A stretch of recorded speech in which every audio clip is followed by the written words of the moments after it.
faut savoir qu'une journée type en centre de réadaptation, d'abord, le centre de réadaptation, c'est un milieu de vie. Donc, les jeunes sont hébergés et pour un instant de leur vie, ils vont demeurer ici.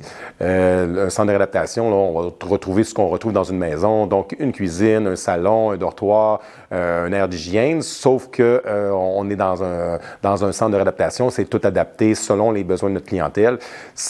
En étant dans un milieu de vie, on est beaucoup dans l'accompagnement au quotidien.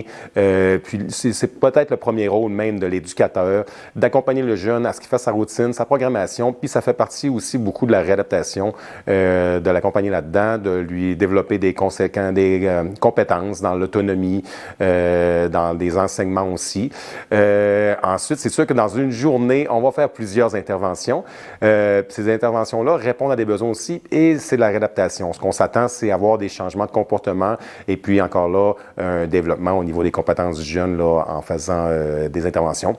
Et puis, ça va être sur toutes sortes de choses, que ce soit l'autonomie, les habiletés sociales, les conflits, les réactions du jeune. Mais on ne passe pas à côté d'en faire, bien entendu. On va faire beaucoup aussi de valorisation de bons comportements. En fait, un éducateur va toujours nommer ses attentes et puis va les valoriser là, de façon positive. Et on a plein de systèmes de motivation pour le faire. La journée va se faire dans toutes les petites choses, comme le lever au matin, aller au repas, l'accompagnement au scolaire lorsqu'il y en a, aller jusqu'à la période, le soir, l'accompagnement au coucher.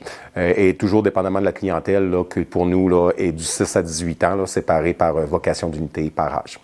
Et puis, dans tout ça, il va y avoir beaucoup aussi d'animations. Il y a des animations d'activités qui sont plus structurées et puis encore là, qui répondent à plusieurs objectifs. Là-dedans, on va faire des activités culinaires, des activités sportives, des activités où on va travailler vraiment des habiletés comme les habiletés sociales, la gestion de la colère, des choses comme ça. Et puis, on va faire plein d'activités qui sont moins formelles, mais qui demandent quand même une animation. Puis, encore là, une fois, on répond à plusieurs objectifs de travail en faisant ça.